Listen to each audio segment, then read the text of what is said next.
అంటే ఒక రాష్ట్రంలో రెండు సభలు ఉన్నప్పుడు విధానసభ విధాన పరిషత్ రెండూ ఉన్నప్పుడు విధానసభ ఆమోదించిన బిల్లును విధాన పరిషత్ ఎంతకాలం నిలిపి ఉంచగలదు అంటే 3 నెలల కాలం నిలిపి ఉంచగలదు. గరిష్టంగా ఎంతకాలం నిలిపి ఉంచగలదు అంటే 4 నెలలు నిలిపి ఉంచగలదండి. అంతకన్నా ఏం చేయలేదు. ఆటోమేటిక్గా 4 మంత్స్ అయిన తర్వాత బిల్లు గవర్నర్కి వెళ్ళిపోతుంది. అంటే ఇక్కడ రాష్ట్ర స్థాయిలో విధాన పరిషత్ అనేటువంటిది ఉన్నప్పటికీ కూడా గరిష్టంగా ఒక బిల్లును 4 నెలలు నిలిపి ఉంచడం తప్ప మరి ఇంకేమీ చేయలేదు. అందుకే ఏం చెప్పడం జరుగుతుంది అంటే ఇక్కడ ఉభయ సభల సంయుక్త సమావేశానికి కూడా అవకాశం లేదని గమనించండి. కేంద్రంలో మనం ఒక బిల్లును ఒక సాధారణ బిల్లును లోక్సభ ఆమోదించి రాజ్యసభ తిరస్కరించినట్టయితే ఉభయ సభల సంయుక్త సమావేశం ఏర్పాటు చేయవచ్చు. రాష్ట్ర స్థాయిలో ఉభయ సభల సంయుక్త సమావేశానికి కూడా అవకాశం లేదని గమనించాలి. అలా కాకుండా ఒక రాష్ట్రంలో విధానసభ విధాన పరిషత్ రెండూ ఉన్నప్పుడు ఫస్ట్ విధాన పరిషత్తు విధానసభ ఇలా తీసుకుందాం. విధాన పరిషత్ ఒక బిల్లును ఆమోదించిన తర్వాత విధాన సభకు పంపితే విధాన సభ ఎంతకాలం నిలిపి ఉంచవచ్చు ఆ బిల్లుని అంటే ఎంతకాలం నిలిపి ఉంచవచ్చు అని రాజ్యాంగంలో పేర్కొనలేదండి. ఎంతకాలమైనా నిలిపి ఉంచవచ్చు. అంటే విధాన సభ కనుక ఆ బిల్లును యాక్సెప్ట్ చేయకపోతే ఆ బిల్లు ముందుకెళ్ళే అవకాశమే లేదు.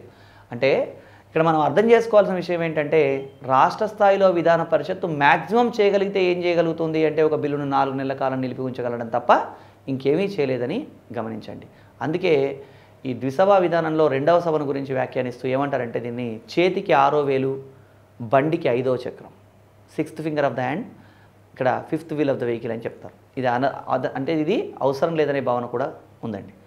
విమర్శకులు ఏమంటారంటే ఇది రాజకీయ నిరుద్యోగులకు అవకాశం కల్పిస్తుందని, అదేవిధంగా దీంట్లో సాధారణ ప్రజలు ఓటేసే అవకాశం లేదని భావిస్తున్నారు. అంటే ఇప్పుడు విధాన పరిషత్ సభ్యుల్ని ఎన్నుకోవాలి అంటే ఎవరు ఎన్నుకోవాలి?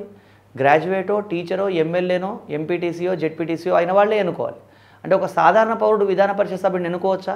ఎన్నుకునే అవకాశం లేదు, ఓటేసే అవకాశం లేదు. కాబట్టి ఇది అప్రజాస్వామికం అనే భావన కూడా వ్యక్తం అవుతోందండి.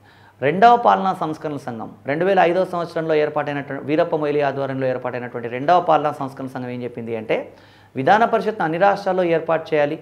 వీటికి స్థానిక అంటే అన్ని రాష్ట్రాల్లో విధాన పరిషత్లు ఏర్పాటు చేసి విధాన పరిషత్లో స్థానిక ప్రాతినిధ్యం ఉండేలాగా చూడాలని మనకు రెండవ పాలనా సంస్కరణ సంఘం చెప్పింది.